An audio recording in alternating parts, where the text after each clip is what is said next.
With the clocks having gone forward by an hour, we think it's safe to say that spring has truly sprung. Indeed, and to make sure that you're making the most of the extra daylight, it is time to incorporate lighter colours into your makeup regime, and here's how you can.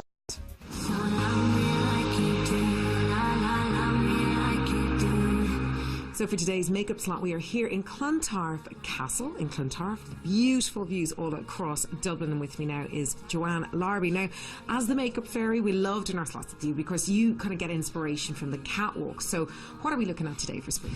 So on the catwalk, we're seeing the usual spring trends, which is your Easter colours, your pastel kind of baby blue, mints and pinks. But pink is a huge colour this season, so pink on pink, which is usually a no-go as regards pink on the lips and on the eyes because it can be a little bit overkill, but what we've done today in Finnuda is very, very subtle.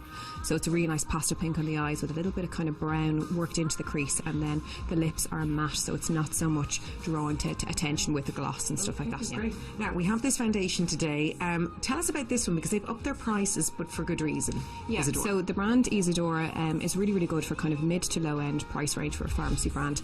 And this particular foundation I used by virtue of the fact that it's really hydrating and they really work on the ingredients. So this has an SPF protection of UVA and B of 20, which is higher than most kind of SPF 15 foundations, which is really nice to see in a budget by brand. And I've used a sand shade, which is good for most Irish skin types, so you can kind of see that the colour blends really well.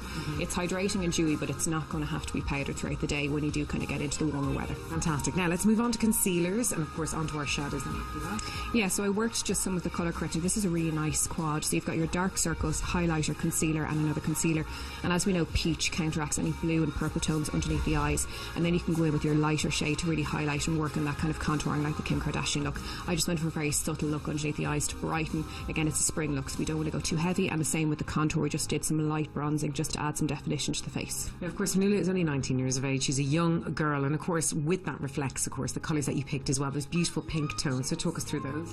So a lot of people are really loath to go with glitters when you're kind of more mature around the eyes because it can fall into the crevices and the fine lines and wrinkles, but a shimmer is still fine because it does attract the light. So just steer clear of the glitter particles in eyeshadows and go for the shimmer like we used today in that quad. Fantastic. So if anyone wants to pick up these products shown or they like the look that you've created, where do they have to? Pharmacies nationwide, and Shaw's is a really good stockist.